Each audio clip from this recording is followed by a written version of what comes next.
I can tell you what administration that the weaponization was ended under. I'll reclaim my time. This wasn't a trick question. You don't get to Attorney reclaim General. your time. Madam Attorney General. Because I don't like Mr. Chairman, will you explain to the witness that he does reclaim his time? Because I don't answer a question to your satisfaction? Mr. Chairman. Madam Attorney General, the time belongs to the gentleman from Colorado. In a chilling confrontation, Representative Joe Neguse, Democrat Colorado, accused Attorney General Pam Bondi of gutting the Department of Justice from the inside out. The hearing took a dark turn when Neguse revealed that a January 6 rioter, caught on camera inciting violence against police, is now a paid official within the very department meant to uphold the law. Quote, if you come for law enforcement, the Trump administration will come for you, end quote. I want to show you just a brief video. It's about 30 seconds, and I'll ask you a couple questions about it. You guys are disgusting, man. Hey, you guys are disgusting. I'm former law enforcement. You're disgusting. You are the Nazi. You are the Gestapo. You can't see it because you're chasing your pension, right? Your pension, your retirement, right? That's what runs your life, your retirement. The sad thing is they're not even going to get their pension because it's going to be worthless. And shame on you. Shame on you. Shame on you. Yeah. Fuck that. Yeah.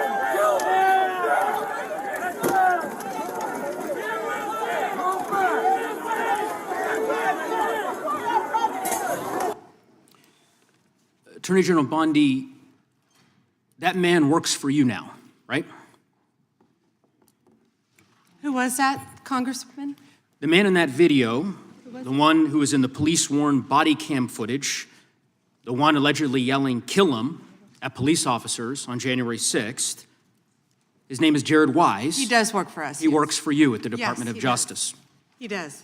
This is an individual whom a federal grand jury indicted for 2 felonies and 4 misdemeanors related to his participation in the attack on January 6th. One of those charges was forcibly assaulting, resisting, opposing, impeding, intimidating, and interfering with police with the intent to commit another felony. This is who you choose as the Chief Law Enforcement Officer of the United States of America to hire at the Department of Justice. Someone on video yelling, "Kill him," at police officers? Right? I believe he was pardoned by President Trump. Oh, he was pardoned. You're right. You're right. Pardoned by President Trump for his offense. Pardoned for yelling, "Kill him," at police officers.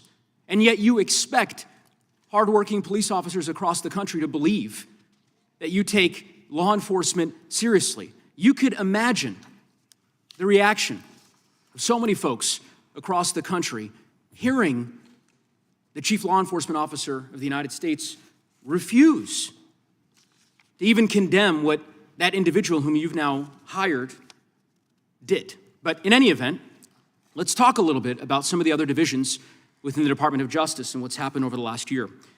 You're familiar with the Public Integrity section of the DOJ's Criminal Division. I think it's referred to as PIN. Is that right? Yes. Okay. Do you know which presidential administration under which the PIN was first created? I can tell you what administration that the weaponization was ended under. I'll reclaim my time. This wasn't a trick question. You don't get to Attorney reclaim General. your time. Madam Attorney General. Because I don't like Mr. Chairman, will you explain to the witness that he does reclaim his time? Because I don't answer a question to your satisfaction? Mr. Chairman. Madam Attorney General, the time belongs to the gentleman from Colorado. The president under which PIN was created was Gerald Ford. It was created after Watergate. I'm not asking a question, Madam Attorney General. The administration under which it was created was Gerald Ford. When you first started as the Attorney General of the United States, there were 35 people working in that office. There are now 2 people working in that office because you have gutted it. How many people work for the National Cryptocurrency Enforcement Team in the Criminal Division today? Can I answer the question about PIN? I've asked you a question. How many You've people asked work? me a question, but you don't How want many the people answer. work I'm for not the gonna answer your National questions the way you Cryptocurrency want. Enforcement Team? You won't answer how many I'll people? answer PIN. You. PIN will not be you know what? weaponized. You know what? What's Madam funny Attorney about General, this? I'll say to the chairman. What's funny about Mr. Chairman, this? you know what the answer is? And I think I What's understand funny why the about Attorney General this? does not want to answer the question. Because you eliminated the National Cryptocurrency Enforcement Team last year. So I understand why you don't want to tell the American people who works there. Yeah, I no one understand works why there you don't want to anymore, talk about Madam Mohammed Attorney Solomon General. in So, your district. In any event, who I would murdered people. Mr. Chairman, will you stop the clock so his time is not wasted by I've the been witness? very generous with allowing extra time when we have these little disputes. I understand. You got the time, Mr. Neguse. I might as well ask the chairman these questions. I'd be happy because to what, answer what some is of your fu- questions. what's profound, the questions I've Profound? asked, The crime in questions your I've district. asked, Mr. Chairman, are not trick questions. They're not gotcha questions.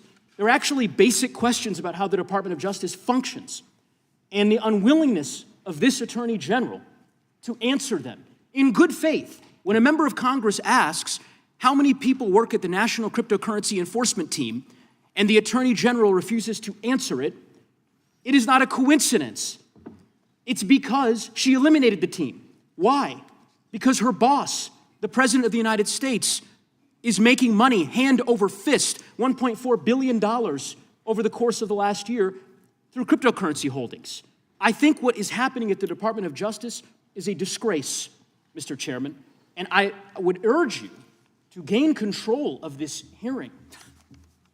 With that, I yield back the balance of my time. Yeah. I would ask the gentleman, does he agree with the standing up of the Deputy Attorney General for dealing with fraud? That's something that's happened in this administration. First time. You talked about Penn. That happened with this Justice Department. We're talking about this committee. Mr. Chairman, had you answered the question, had the Attorney General answered the question in that way, perhaps this hearing would have some modicum of resembling something that has typically been fairly conventional, an oversight hearing of the Department of Justice. The gentleman's That is time not has this. expired. The gentlelady from Wyoming. The hearing highlighted a dramatic shift in the DOJ's priorities under the current administration. Representative Neguse used the case of Jared Wise, a former FBI agent who was pardoned after being caught on bodycam yelling "kill them" at officers during the Capitol riot, to illustrate a dystopian hiring trend. Wise now reportedly works for the DOJ's Weaponization Working Group, investigating the very agencies that once charged him. Beyond the personnel scandals, Neguse focused on the gutting of the Public Integrity Section, PIN.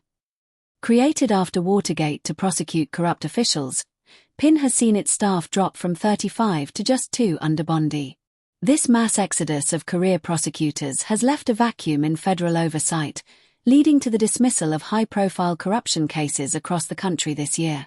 The most explosive allegation involved the National Cryptocurrency Enforcement Team, NCET. Neguse confirmed that the team was quietly disbanded in 2025.